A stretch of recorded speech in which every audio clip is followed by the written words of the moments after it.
Do you realize that Jesus planned a project greater than any pharaoh? It was simply outside human capabilities. Man could build a pyramid, but Jesus involved them in what only God could do and to demonstrate the almighty power of God. Never did any emperor or leader in history ask so much of ordinary people, but never did any ruler make so much possible by ordinary people.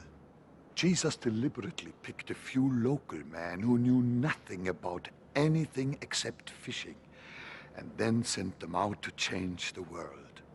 They had to go into cities and among the learned, sophisticated, and the powerful, often in hostile territory and against all odds. But he equipped them. They went with the greatest of all life-changing forces behind them, the gospel and the Holy Spirit, truth and power. Think, if we only do what we ourselves are capable of doing, it fails to show what God can do. But obey the Lord in faith, and you achieve the unachievable. Then watch out. Mountains will move. The fundamental nature of Christianity is the art of the impossible.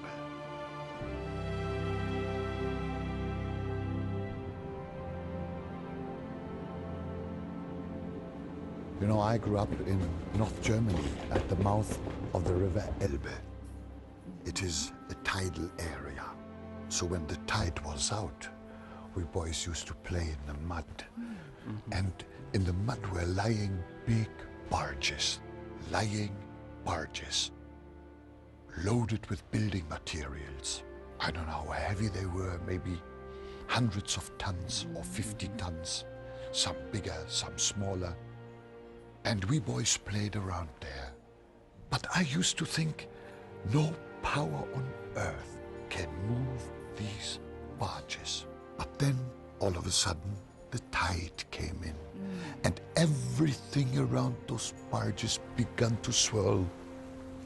And half an hour later, I stood on the pier, and I, as a 12-year-old boy, was able to move these ships with 1 foot. That has become an illustration, a picture to me for life. When we obey the word of God, the tide comes in. The immovable becomes movable. The incurable becomes curable. And the impossible is possible.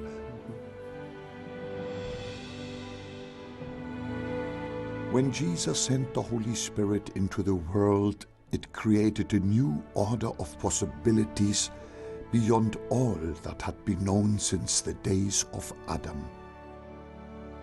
We can all do the ordinary and trust God, but God is looking for men and women who will match their action to what they believe. When I felt the Lord commission me to take the gospel from Cape Town to Cairo, I was just a young missionary working in the mountain kingdom of Lesotho. It simply seemed impossible, if not preposterous. But I soon learned a valuable lesson. It is okay to be a zero as long as we stand next to number 1. And next to Jesus, Christianity becomes the art of the impossible.